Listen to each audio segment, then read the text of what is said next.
va passer à un point d'administration générale, mais qui a quand même une thématique forte, c'est celle du numérique. J'en serai le rapporteur.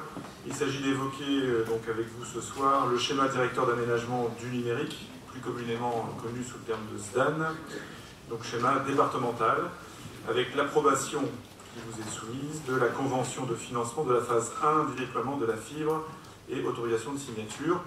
Donc lors de la signature du contrat de territoire, pour ceux qui étaient là, le président Lefebvre a réaffirmé à quel point le numérique était une ambition forte pour le département de la Manche. Or, il s'agit ce soir d'évoquer la fin de la première phase de déploiement, donc de la FTTH, donc c'est la fibre à la maison. Donc je repositionne le contexte relativement rapidement. Donc ce schéma directeur d'aménagement du numérique donc finit son déploiement.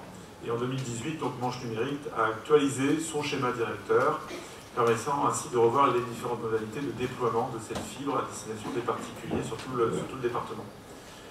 Et donc ont ainsi été mis au jour le nombre de prises à déployer, les coûts et les recettes associées, ainsi que le planning de déploiement. C'est une mise au clair finalement de ce qui avait été engagé depuis de nombreuses années avec les différents EPCI qui depuis sont regroupés à l'échelle de la communauté d'agglomération. Donc la mise au jour de ce schéma départemental a mis en avant, révélé la nécessité d'appeler 42 millions supplémentaires auprès des financeurs publics territoriaux pour finaliser cette première phase. Et lors du comité des financeurs qui a eu lieu le 13 décembre 2018, c'est le choix de la solidarité entre les territoires qui a été fait, ce qui induit une péréquation des coûts, à savoir un coût à la prise qui s'élève à 1 166 € et des recettes sécurisées à hauteur de 968 € par prise sur l'ensemble du département. La répartition proposée entre financeurs publics et territoriaux est la suivante. Donc la région abonde à hauteur de 40%, le département à hauteur de 30% et les EPCI à hauteur de 30% également. Donc les décisions des financeurs publics sont attendues dans l'urgence car elles conditionnent le lancement du marché de travaux en conception-réalisation qui permettra de boucler cette phase 1 et de maintenir le planning de déploiement prévu. Et c'est bien la condition sine qua non pour garantir les recettes des financeurs, notamment celles de l'État et des fonds fédéraux. Les conventions de financement signées avec les anciens EPCI du territoire de l'agglomération fixer les modalités de déploiement de la première phase de travaux donc nécessitent d'être réactualisées. Donc plusieurs points. Donc la convention de financement de la communauté de communes de la branche Mont-Saint-Michel prévoyait le déploiement de 13 155 prises et une participation de l'EPCI à hauteur d'1 349 030 €. Et la totalité de la subvention a été versée. La convention qui liait la communauté de communes du canton de Saint-Hilaire-du-Harcouët prévoyait un déploiement de 8 114 prises théoriques et une participation de l'EPCI à hauteur d'1 340 824 €. La totalité de la subvention elle a aussi été versée. La convention de financement avec la communauté de communes du Nord-Année prévoyait le déploiement de 6 758 prises théoriques et une participation de la communauté de communes à hauteur de 862 046 €. Là encore, subvention versée en totalité. La convention avec la communauté de communes du Val-de-Sé prévoyait le déploiement de 1923 prises et une participation de l'EPCI à hauteur de 209 382 €. Totalité de la subvention versée. Quant à la communauté de communes du canton de Saint-James, elle n'avait pas alors manifesté d'intérêt pour le déploiement de la fibre vers le domicile des particuliers, et donc aucune convention n'avait été signée. Par conséquent, au déploiement a été programmé pour la première tranche de travaux. L'ensemble de ces conventions prévoyait donc le déploiement, c'est la totalité, de 29 950 prises pour une participation totale des EPCI à hauteur de 3 761 282 €. Et Manche Numérique propose la signature d'une nouvelle convention avec la communauté d'agglomération de Saint-Michel-Normandie pour le déploiement de 31 588 prises, soit 1638 prises supplémentaires, et une participation à hauteur de 4 101 663 €. Et il est donc proposé que la communauté d'agglomération apporte une subvention supplémentaire à hauteur de 340 381 €. Donc le plan de financement proposé est le suivant, donc il va se dérouler sur plusieurs exercices budgétaires, 5 exactement. Pour 2019, donc 59 041 €. Pour 2020, 68 878 €. Pour 2021, 127 838 €. 2022, 40 904 € et 2023, 35 719 €. Le plan de financement prévisionnel, vous l'avez dans le tableau, je ne vais pas rentrer dans le détail, je pense que vous êtes tous en capacité de l'analyser, avec à la fois le volet dépenses et le volet recettes, avec le total général donc, qui est indiqué en bas du tableau, à savoir 36 836 663 €. Donc au 31/12/2018, près de 15 000 prises ont d'ores et déjà été livrées, et le syndicat mixte Manche Numérique s'engage à réaliser les travaux de construction des prises restantes à l'horizon 2022. Voilà. Donc ce qui est proposé ce soir, là je vous renvoie au projet de délibération avec les différents vues et considérants, c'est d'approuver le plan de financement et d'autoriser le président à signer la convention de financement. Voilà, donc tout ça a fait l'objet de débats, de présentations par Manche Numérique en comité d'orientation. Nous avons assisté à différentes réunions, notamment David Juquin, organisées dans le cadre du SDAN. Néanmoins, bien évidemment, l'Assemblée étant souveraine et le débat étant ouvert, je vous cède la parole. Nous avons la chance d'avoir parmi nous le président de Manche Numérique, Serge Guénon, qui aura à cœur d'apporter des précisions, bien mieux que je n'ai su le faire. Voilà, qui souhaite évoquer cette question? Oui. Les 1638 prises, c'est sur quel territoire? Et c'est 1638 supplémentaires? Donc là, on est bien d'accord, c'est sur le territoire communautaire. Donc la répartition, je ne la connais pas avec précision, mais Serge... Là, ils sont définis sur les anciennes EPCI, mais ils sont attribués où? Sur l'ensemble, on va mettre 2 à Pontorson, 2 à Bressé. C'est la somme globale des nouvelles prises qui ont été recensées sur la nouvelle communauté d'agglo, sur la communauté d'agglo aujourd'hui, quoi. Je ne vois pas... Alors, oui, pour ces nouvelles prises, effectivement, parce que pourquoi nous avons actualisé notre SDAN en 2018? Parce qu'on s'est rendu compte que entre le SDAN qui avait été élaboré en 2013 et la situation de 2018, les choses avaient complètement évolué. Et que quand on déployait, on se rendait compte qu'il y avait des prises à prendre en compte qui n'avaient pas été prises forcément initialement. Vous comprendrez que dans les communes, il y a des lotissements qui se sont faits, il y a des zones d'activité qui se sont créées. Donc ça a été l'objet de la réactualisation de ce SDAN, ce qui se traduit sur l'ensemble de l'agglo par 1600 prises supplémentaires. Alors au niveau départemental, pour vous donner un ordre de grandeur, c'est 37 000 prises supplémentaires, donc dont 21 000 prises qui ont été rachetées sur Saint-Lô-Cherbourg et 15 000 nouvelles prises sur l'ensemble du territoire, donc à construire. Ce qui nous amène un total de financement complémentaire pour la phase 1 de 42 millions d'euros. Alors ce que je voudrais rappeler aussi, c'est le contexte politique, parce que pourquoi on en est arrivé là? Notre SDAN initial de 2013 prévoyait un déploiement à horizon 2029, c'est-à-dire que notre SDAN allait jusqu'à 2029.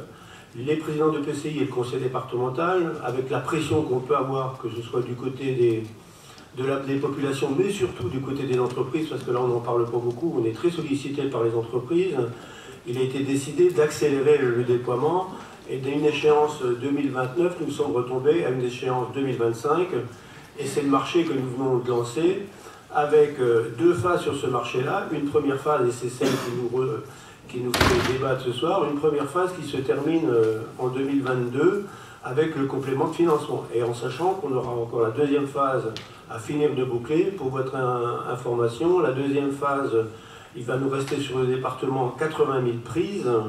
Et l'estimation, et c'est là aussi, je voulais insister quand même auprès des élus pour que vous ayez bien tous les éléments de référence. La deuxième phase, c'est 80 000 prises. Le coût estimé, c'est 170 millions d'euros, puisque là, on va aller déployer dans les parties les plus rurales. Et le coût du déploiement d'une prise dans le milieu complètement rural, complètement en fin de fond de campagne, est complètement différent d'une prise qui est déployée en zone urbaine. L'élément aussi et sur lequel les présidents de PCI se sont mis d'accord et qu'on avait suggéré à Manche Numérique, c'est qu'on mette en place au niveau départemental une péréquation, c'est-à-dire que la prise déployée en zone urbaine soit au même prix que la prise déployée en milieu rural. Vraiment cette notion de solidarité. Et c'est pour ça que l'agglo, en tout cas, l'agglo, je peux vous assurer que l'agglo Seine-Normandie, l'agglo Mont-Saint-Michel-Normandie en bénéficie plein pot. Donc, Alors, et dernier élément qui n'apparaît pas et que je voulais souligner aussi, qui est spécifique à Mont-Saint-Michel-Normandie, dans les financements, puisque toutes les conventions qui avaient été passées 2014-2015 ont fait l'objet, toutes les conventions ont été respectées et payées. Et il y a même une avance qui a été donnée à Manche Numérique, puisque Saint-Hilaire comme Mortain bénéficiaient du PAP, du plan d'accompagnement pour le projet, oui, pour le déploiement de la THT, et ces comités de communes avaient fait le choix de cibler ce PAP sur le déploiement. Et pour la communauté d'agglo, et qui viennent en limite, qui pourrait être déduite, qui aurait pu être déduite des 340 000 qui nous restent à verser, c'est 900 et quelques mille euros de PAP qui sont versés en avance, et nous avons considéré que ces 900 et quelques mille serviraient à financer la phase 2. Voilà. Merci Serge. Alors il y a Marie-France Bouillet qui voulait prendre la parole. Oui, à vous entendre, on a l'impression que la fibre arrive un petit peu partout. Moi, je n'ai pas l'impression d'être tellement concernée par cette fibre localement. Alors, je sais qu'il y a certains bourgs qui en bénéficient dans notre secteur, donc sur Lucé à Branche, mais je n'ai pas l'impression que ce soit quand même la majorité. Quand vous dites qu'elle sera, y compris en campagne en 2025 c'est pas très loin, et je n'ai pas l'impression quand même qu'on en soit à ce niveau de réalisation. Moi j'ai des demandes effectivement très fréquentes. Moi je leur dis, bah, écoutez, moi je n'ai aucune idée de quand la fibre arrivera chez nous. Il ne faut pas y compter avant plusieurs années. Alors j'ai l'impression d'être rassurée ce soir si on me dit 2025, et je pourrais peut-être donner cette date-là, mais je voudrais en être certaine. Donc c'est les objectifs que nous sommes fixés collégialement entre les EPCI et le conseil départemental. Donc ça c'est le premier élément. Ce que je voudrais dire aussi sur les choix de déploiement qui sont en cours. Moi je ne fais que de mettre en œuvre ce qui a été décidé à un moment donné par les EPCI du moment. Puisqu'il y a eu des choix en 2013 de fait. Et tous les territoires n'ont pas décidé de déployer à la même cadence. On a l'exemple de Saint-James qui avait fait le choix de ne pas déployer. Donc chaque EPCI a fait son programme, et Manche Numérique ne fait que mettre en œuvre le programme qui a été décidé par les EPCI de l'époque.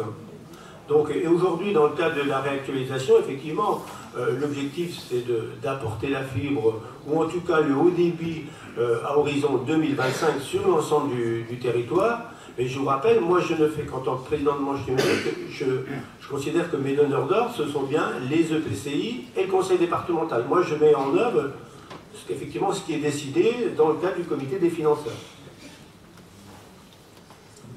Merci Serge. Alors il y a Vincent qui veut prendre la parole, Alexis. Moi, c'est juste pour avoir réponse à une réponse technique. On parle beaucoup de la 5G qui devrait arriver d'ici, je ne sais pas quand, 2-3 ans, peut-être avant. Quelle est la différence de débit entre le très haut débit de la fibre et la 5G? C'est un débat qui est récurrent, mais il ne faut pas mélanger les technologies. La 5G ne va pas apporter plus de débit. Il faut savoir que de toute manière, pour avoir de la 5G, tous les pylônes qui seront équipés d'antennes demain en 5G seront fibrés. Le seul avantage de la 5G par rapport à du haut débit que l'on connaît, c'est que nous aurons des délais de réponse beaucoup plus rapides. C'est surtout ça la différence de la 5G, c'est qu'on a beaucoup moins de latence dans les réponses. Et demain, sur un certain nombre d'usages avec des objets connectés, on sait que effectivement, les délais de réponse sont très importants. Donc, il ne faut pas mélanger le débit et les délais de réponse. La 5G, ce sera plutôt sur ce côté-là.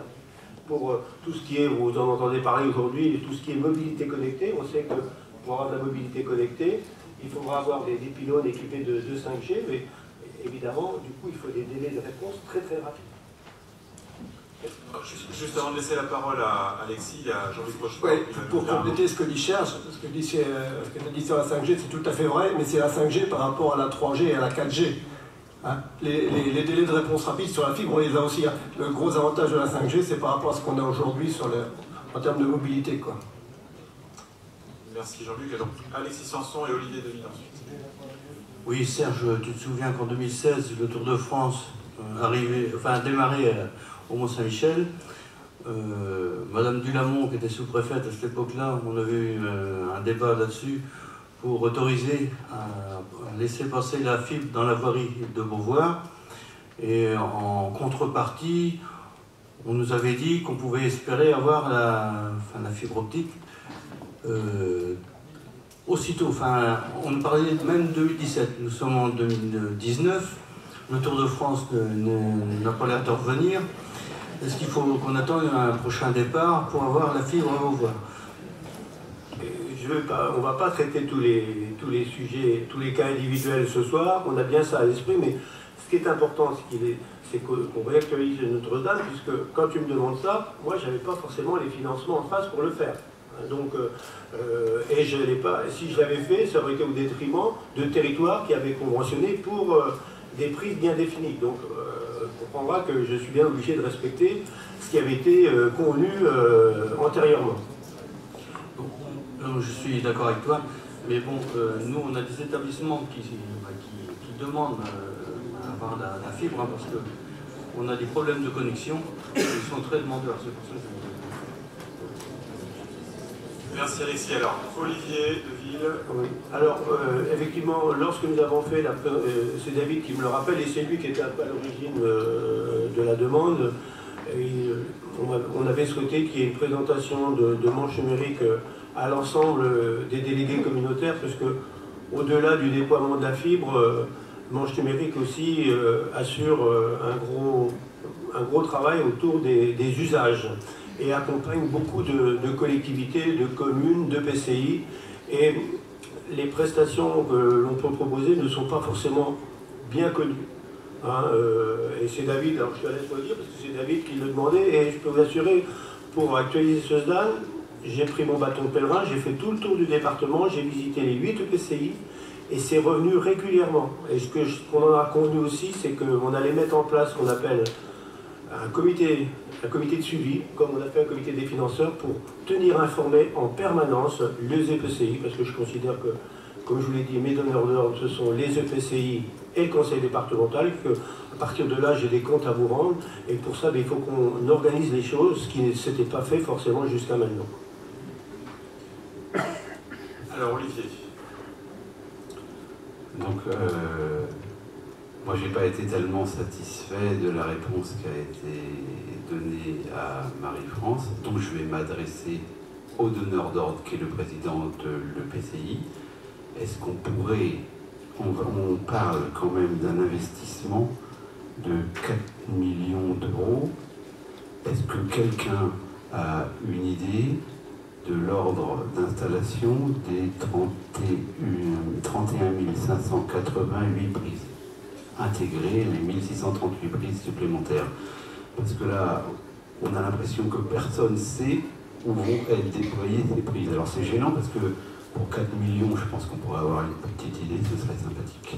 Alors, le schéma de déploiement de la fibre, il est connu. Enfin, les manches numériques le communique à qui veut. Si je reviens à l'échelle de la commune d'Avranches, pardon Olivier, tu dis il faut que tu prennes un micro si tu veux qu'on t'entende. Le schéma de déploiement est connu de qui veut bien le demander. On le demande, on nous renvoie vers le donneur d'ordre. Et toi, tu nous dis qu'il faut demander à Manche Numérique. Je ne comprends pas. Là. Non, le schéma, de toute manière, il est en ligne sur le portail de Manche Numérique, donc ça, c'est connu. Si régulièrement les communes qui nous interrogent, on leur donne exactement la situation précise de leur commune prévue, donc contenue dans le cadre du SDAN. Donc vous comprendrez que moi ce soir, je n'ai pas effectivement le déploiement détaillé pour chaque commune en tête. Hein, donc, alors, par rapport aussi aux 37 000 prises que j'ai indiquées, le coût, et ça a été précisé dans le rapport, le coût supplémentaire représente 42 millions d'euros. Un autre élément aussi qu'il faut bien avoir en tête pour bien vous indiquer qu'il n'y a pas eu de dérapage au niveau des coûts, puisque initialement notre SDAN prévoyait un coût moyen de 1 230 € la prise. Et aujourd'hui, quand on a réactualisé les choses, nous sommes à 1 166 € la prise. Donc la différence de financement ou de besoin de financement est liée aux nouvelles prises, aux 37 nouvelles prises qui ont été recensées dans le cadre de la mise à jour du SDAN.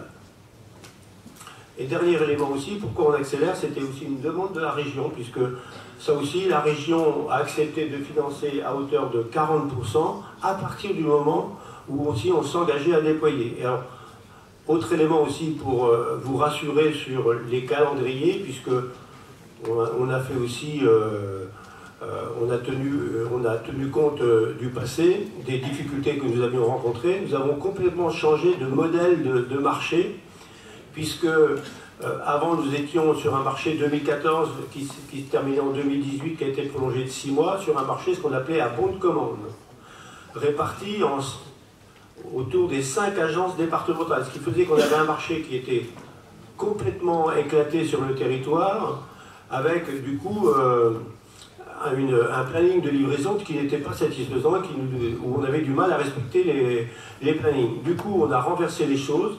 Nous sommes partis sur un marché conception-réalisation, c'est-à-dire que c'est les entreprises qui vont être attributaires du marché. Nous avons 2 lots sur le département, un sud, un nord.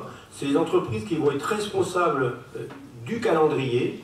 Et à partir de ce moment-là, nous aurons les moyens d'appliquer les pénalités pour que les entreprises respectent le planning qui a été défini dans le cadre du marché. Chose que nous n'avions pas.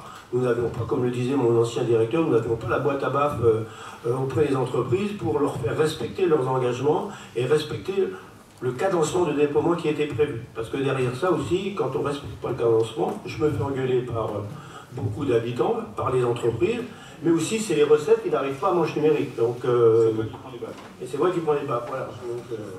Donc j'ai voulu rétablir les choses. Ce qu'on se propose de faire, je laisse la parole à Jean-Luc dans quelques secondes, c'est qu'on a la cartographie manche numérique sous le coude, et la direction générale vous enverra par mail l'état des lieux, l'état d'avancement du déploiement et les perspectives. Jean-Luc.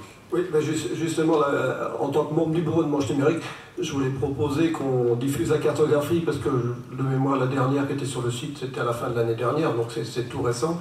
Et c'est celle-ci qu'il faut donner et pas celle du SDAN d'il y a quelques années, parce qu'elle est très précise. On a les zones déjà déployées avec les raccordés, on a les zones raccordables, ça veut dire, et on a les zones prêtes à commercialiser, les zones en étude, enfin, et les zones, comme ça a été dit tout à l'heure, comme Sajam, bah, où il n'y a rien du tout, parce qu'en fait Sajam n'avait rien demandé. C'est vrai que les EPCI de la Manche, qui sont aujourd'hui au nombre de 8, sont les héritières, des anciens EPCI qui avaient contracté avec le département à travers le SDAN. Donc c'est un héritage que nous portons bien évidemment de manière volontariste, puisque comme le dit Serge assez souvent, manche numérique, c'est nous, ce sont les EPCI. Alors on peut être content, pas content, ça va peut-être vite, pas assez vite, certains territoires sont servis, d'autre part, ça fait partie encore une fois de cet héritage. Néanmoins, je tiens à saluer le travail et du département et de manche numérique, qui a renoué un lien de confiance avec les EPCI, avec l'aboutissement de cette phase numéro 1, qui est particulièrement importante. C'est vrai que si on revient encore de la délibération, aujourd'hui ce qu'on nous demande, c'est de valider un plan de financement de cette phase 1 de déploiement, avec une augmentation des prises pour notre territoire, avec une répartition qu'on ne connaît pas dans le détail, mais qu'on va vous communiquer, avec surtout un plan de financement jusqu'en 2023 qui permet, j'ai envie de dire, d'être dans les clous de nos capacités budgétaires. Voilà, c'est ce qu'il faut retenir. Je pense qu'aujourd'hui, malgré parfois la façon dont le manche numérique est malmené dans la presse, on a la chance d'avoir, notamment en zone rurale, un déploiement de la fibre qui rend service à pas mal de monde. Encore une fois, ça pourrait être beaucoup mieux, mais ça pourrait être bien pire. Quoi qu'il en soit aujourd'hui, il s'agit de terminer cette phase de déploiement avec, j'ai envie de dire, un calendrier qui est clairement établi aujourd'hui et qui semble particulièrement tenable. Je renvoie encore une fois au propos de Marc Lefebvre en début de soirée, avec un discours particulièrement volontariste sur l'aboutissement de ce projet. Oui, il y a encore d'autres prises de parole. Prenez le micro. Juste savoir, puisque Sajam n'est pas dedans, est-ce que ça sera dans la deuxième phase avec les 80 000 prises? Oui, bien entendu, c'est que c'est prévu comme ça. Non.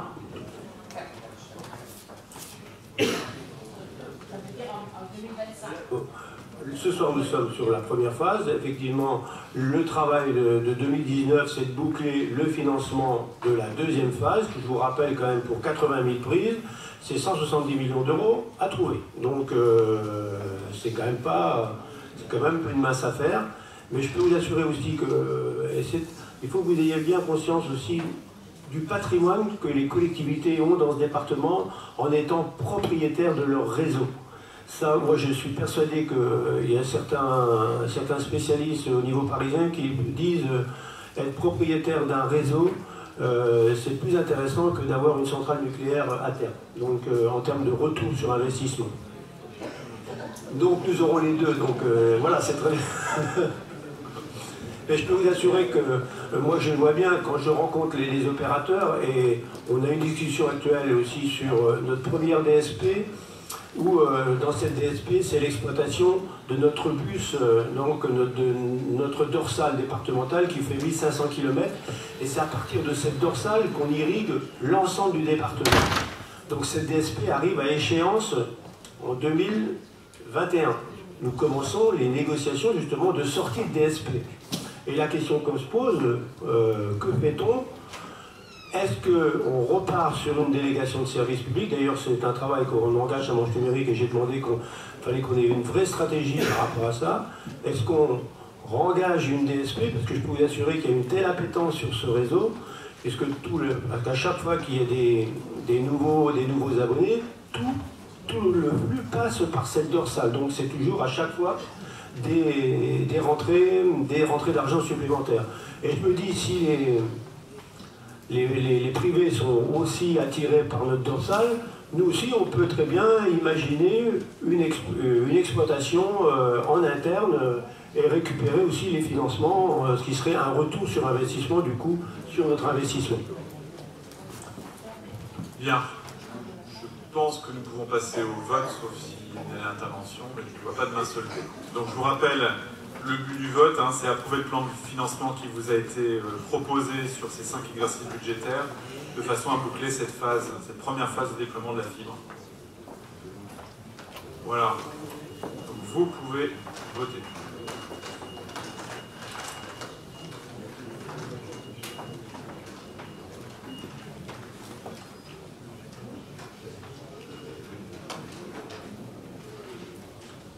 Voilà, donc Serge Deslandes précise qu'il n'a pas pris part au vote en tant que président de Manche Numérique.